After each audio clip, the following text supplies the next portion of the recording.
Bonjour à toi et bienvenue dans le podcast La vie libre. Je m'appelle Alice, j'ai 30 ans et ça fait 10 ans que j'ai commencé ma quête de liberté financière. Et aujourd'hui, j'ai envie de partager ça avec toi dans ce nouveau format. J'avais vraiment envie d'un format plus libre, plus léger, plus authentique pour pouvoir partager sur ce sujet un petit peu plus sans limite et sans devoir me contraindre à des formats un peu spécifiques. On va donc parler de liberté financière, de liberté d'être et de manière générale comment créer une vie sur mesure, comment vraiment créer une vie qui nous ressemble au-delà des sentiers battus, au-delà de ce qu'on nous apprend. À travers ce podcast, j'ai vraiment envie de démystifier un petit peu le sujet de l'investissement, qu'il soit immobilier, en bourse ou même de l'entrepreneuriat.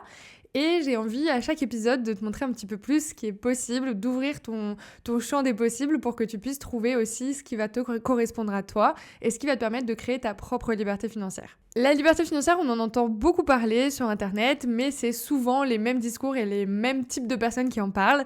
Et j'ai envie avec ce podcast de pouvoir peut-être sortir un petit peu de ce cadre-là, sortir un petit peu du côté très strict et très formel, on va dire, de l'investissement tel qu'on le voit encore aujourd'hui assez répandu, et de pouvoir apporter une touche un peu plus fun, parce que moi je pars vraiment du principe qu'on peut investir et on peut investir en kiffant le process, autant faire la deuxième option. On est donc ici pour créer ensemble un nouveau référentiel autour de l'investissement, un nouveau référentiel autour de la liberté financière, se le réapproprier et kiffer un petit peu plus le process, les investissements, le business, etc. J'ai commencé ma quête de liberté financière il y a 10 ans, tout pile cette année, quand j'ai perdu mon oncle. Donc mon oncle, il représentait pour moi le modèle de liberté en fait. Il vivait sur une île paradisiaque, au soleil toute l'année, il était à son compte, donc il choisissait ses horaires, ses contraintes, etc. Le soir, le week-end, avec ses potes, il partait faire de la voile, du kitesurf, de la moto. Vraiment, il vivait sa meilleure vie. Et quand il a eu 45 ans, il a eu un accident de moto et il est décédé. Moi, à l'époque, j'en avais 20. J'étais en première année de médecine, j'avais redoublé. Et son départ m'a vraiment fait me poser la question, mais qu'est-ce que je fous là ? Et vraiment, j'ai eu beau réfléchir, je ne trouvais pas de réponse sensée à cette question. Et je me suis rendu compte qu'au final, j'étais arrivée en médecine parce que j'avais des bonnes notes à l'école, mes professeurs m'encourageaient, ma famille me disait que je pourrais faire médecine, que j'en avais les capacités, etc. Et donc, je m'étais mise en tête que c'était ce que j'avais vraiment envie de faire. Au final, quand j'ai eu cette question à me poser, quand j'ai eu ce déclic qui s'est un peu imposé à moi, je me suis rendu compte que c'était pas du tout là que j'avais envie d'être, que je m'éclatais pas du tout en cours. Bon, en première année, c'est pas le but non plus de s'éclater en cours de médecine, mais je voyais très bien que ce que j'apprenais, c'était pas des choses qui me faisaient vibrer, c'était pas des choses qui animaient mon âme, quoi. J'étais vraiment sur des bancs de l'école, j'apprenais des choses par cœur et ça me faisait pas vibrer, tout simplement. Alors quand je me suis demandé, est-ce que j'ai envie de passer encore 12 ans sur les bancs de la même école pour ensuite faire une carrière sans trop de latitude, parce que quand on est formé à un métier de la médecine, qu'on a une spécialité en médecine, c'est très difficile d'en changer ou de même se reconvertir, parce qu'on a quand même étudié pendant 12 ans la même chose. Et la réponse a été assez claire, quoi. C'était pas du tout. J'ai pas envie d'être là, je me force à me lever tous les matins et je vois pas du tout un futur proche, surtout que j'avais pas mal de personnes autour de moi, dans ma famille ou des amis de la famille, qui étaient en études de médecine. Je me voyais pas dans ce futur proche-là plus kiffer ma vie. Donc, j'ai raté mes examens. Le décès de mon oncle est arrivé 1 mois avant mes examens, donc j'ai raté mes examens, ce qui m'a permis d'avoir un peu une porte de sortie, parce que je pense que si j'avais eu mon concours, je me serais peut-être posé la question différemment et ça aurait été moins facile pour moi de sortir de cette voie toute tracée. Mais là, comme je l'ai pas eu, j'ai dû me demander qu'est-ce que je fais maintenant. Pendant les étés où j'étais étudiante, je travaillais au Crédit Agricole, donc la banque où a travaillé mon grand-père, et c'était mon job étudiant. Et en fait, j'adorais ça. Là, vraiment, je me sentais animée, je me sentais vibrer. J'adorais le contact humain, j'adorais le conseil, j'adorais le fait que ça touche aux finances et que ce soit un sujet vraiment très universel. Tout le monde a de l'argent, plus ou moins, et tout le monde doit apprendre à le gérer, à l'épargner, etc. Et je me sentais vraiment utile à cet endroit-là. Donc je me suis dit, je vais faire des études là-dedans, et puis j'ai réfléchi, je me suis dit que finalement, banquier, faire des études spécifiques en banque, c'était un peu comme faire des études en médecine, c'était pas très large, et c'était un peu compliqué de se réorienter si on changeait. J'ai toujours eu tendance quand même depuis toute petite à être un petit peu un papillon. J'ai du mal à m'intéresser à la même chose pendant trop longtemps. Je le voyais en sport, je le voyais en hobby, etc. Et donc je me suis dit, qu'est-ce que je peux faire qui me rapproche de devenir banquière dans un futur proche, mais en même temps qui me ferme pas d'autres portes. Et c'est là que j'ai fait un DUT GEA et j'ai commencé en fait directement à faire mes études en alternance. Et à ce moment-là, du coup, j'ai commencé à gagner de l'argent. En même temps, quand mon oncle est décédé, mes grands-parents nous ont fait une donation sur leur futur héritage en avance. Et j'ai acheté ma première résidence principale, donc mon premier appartement. C'est comme ça que j'ai mis mon premier pied mon premier pied dans l'investissement immobilier, c'est en achetant l'appartement où j'ai vécu mes années étudiantes. Et quand j'ai acheté cet appart-là, le premier truc que je me suis dit, c'est mais c'est trop cool, ça peut pas s'arrêter à un. Tout le monde autour de moi, ma famille, des amis de la famille, les collègues, etc., ils ont leur résidence principale et c'est tout. Ou alors, il y a quelques personnes dans ma famille qui avaient mis en location une ancienne résidence principale quand ils avaient déménagé, mais il n'y avait jamais eu vraiment, ou en tout cas, j'étais pas au courant à l'époque, cette optique de faire de l'investissement locatif. Donc, je me suis formée, j'ai découvert des livres, j'ai commencé à m'intéresser à fond au sujet.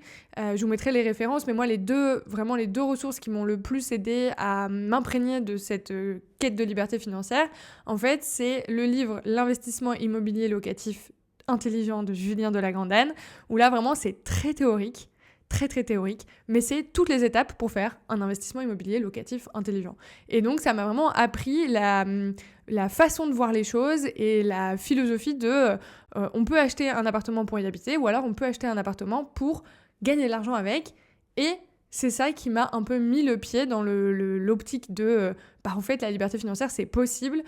J'ai pas à suivre la voie toute tracée de fais des études, trouve un job et une augmentation de 1 à 5% tous les 1-200 jusqu'à ta retraite et profite quand tu seras à la retraite.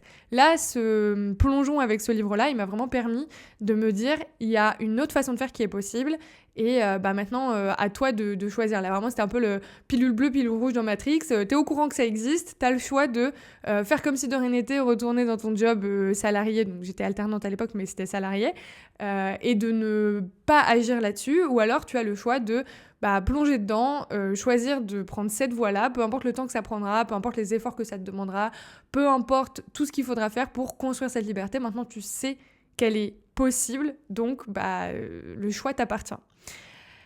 Alors évidemment, puisque je suis là pour en parler aujourd'hui, j'ai choisi de plonger à fond dans ce sujet-là. Je me suis vraiment intéressée à la liberté financière, particulièrement au mouvement FIRE, donc c'est un mouvement américain qui veut dire Financial Independence Retire Early.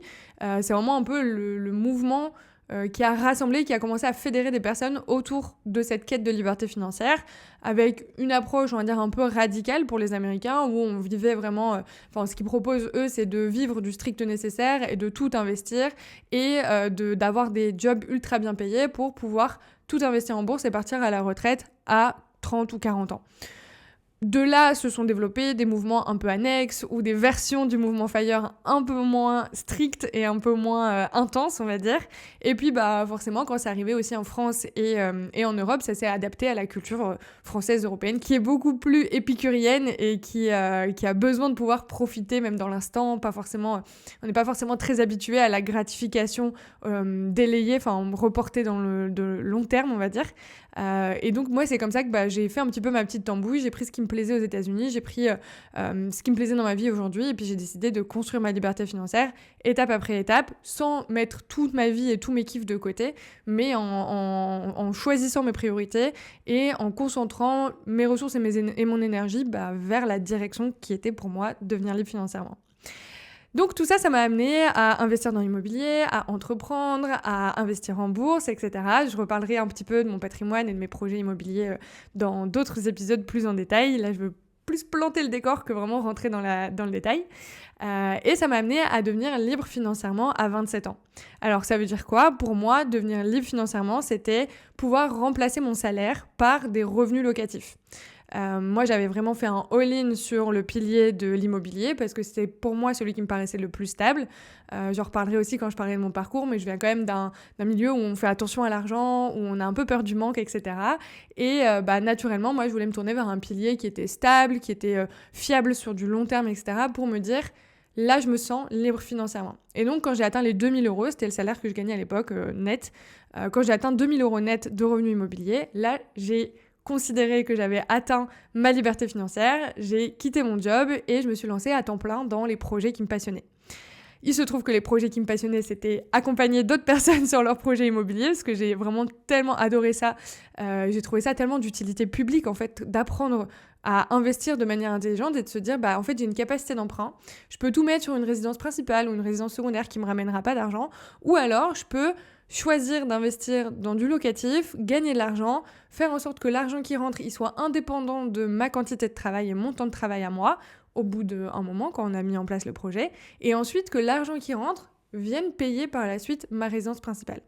Moi, j'ai choisi cette voie-là et je me suis rendu compte que beaucoup de personnes avaient aussi envie d'y aller, mais peu de personnes savaient comment le faire ou avaient beaucoup de doutes, beaucoup de questions, etc. Et moi, en fait, en 7 ans, entre 20 ans, quand mon oncle est décédé et que j'ai commencé à m'intéresser un petit peu à comment on peut vivre plus libre, à mes 27 ans, le jour où j'ai atteint mon stade de liberté financière, en fait, j'en ai appris des choses en 7 ans, dans mes projets IMO, dans mes projets de business, etc. Et donc, c'était naturel pour moi, en fait, de transmettre ça. Je suis vraiment très, très fan de tout ce qui est transmission, de se dire que quand on a appris quelque chose et qu'on a passé des heures et des heures à affiner un arbre, si on peut dire ça comme ça, en fait, c'est juste la raison d'être de tout ce temps passé, de toutes ces heures passées, de pouvoir le transmettre à d'autres personnes.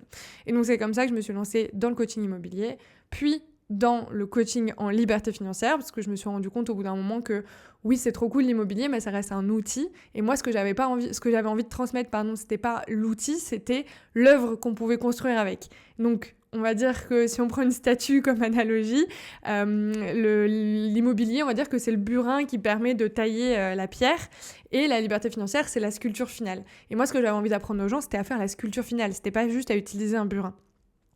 Et c'est comme ça qu'est né mon accompagnement sur la liberté financière, on aura l'occasion d'en reparler aussi, mais où j'ai vraiment mis 7 ans, et maintenant, depuis le temps que j'ai lancé, ça va bientôt faire 10 ans, 10 ans d'investissement, de recherche, de formation, d'expérience, de projets entrepreneuriaux, de réussite comme d'échecs. Et voilà, aujourd'hui, ça, c'est ma liberté à moi, c'est d'avoir diversifié entre l'immobilier, la bourse et le business, d'avoir différentes sources de revenus qui me permettent de toujours avoir de l'argent qui rentre, peu importe ce que moi je suis en train de faire. Et aujourd'hui, c'est ce que j'ai envie de vous transmettre à travers ce podcast, à travers des expériences personnelles, à travers des interviews avec des personnes qui ont fait ce même chemin, mais d'une manière différente, parce qu'on a tous notre propre définition de la liberté financière, et on a tous notre façon d'y arriver, notre façon de la construire, mais aussi avec des cas pratiques, des études de cas, des choses vraiment qui vont permettre de nourrir à la fois le cerveau émotionnel et le cerveau rationnel, et de trouver un équilibre un petit peu entre le côté plus spirituel de c'est quoi pour moi la liberté, où est-ce que j'ai envie d'aller, quelle est ma vision, qu'est-ce qui m'anime au plus profond de moi, et un côté plus matériel qui est maintenant concrètement qu'est-ce que j'achète, qu'est-ce que je fais de mon argent, comment je fais pour gagner de l'argent de manière différente, comment je diversifie mes sources de revenus, etc. Et c'est ce qu'on va voir dans ce podcast au fil des épisodes. Je pense avoir plutôt bien planté le décor. Je vais pas aller plus loin dans cet épisode-là parce qu'on va avoir l'occasion d'avoir des conversations plus profondes sur les sujets, les divers sujets qu'on va aborder ensemble dans les épisodes qui arrivent. En tout cas, je voulais juste te dire bienvenue dans la vie libre. Ici, on ne suit pas les règles, on crée les nôtres. Et je te dis à très vite pour le prochain épisode.